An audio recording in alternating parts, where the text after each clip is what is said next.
How to install LG Monitor Driver on Windows. Here are the steps on how to install LG Monitor Driver on Windows. 1. Go to the LG website and search for your monitor model. 2. Click on the Support tab and then click on Drivers and Downloads.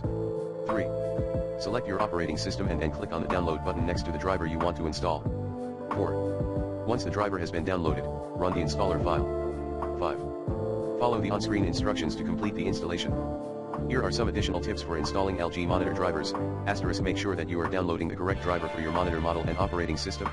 If you are not sure which driver to download, you can contact LG customer support for assistance.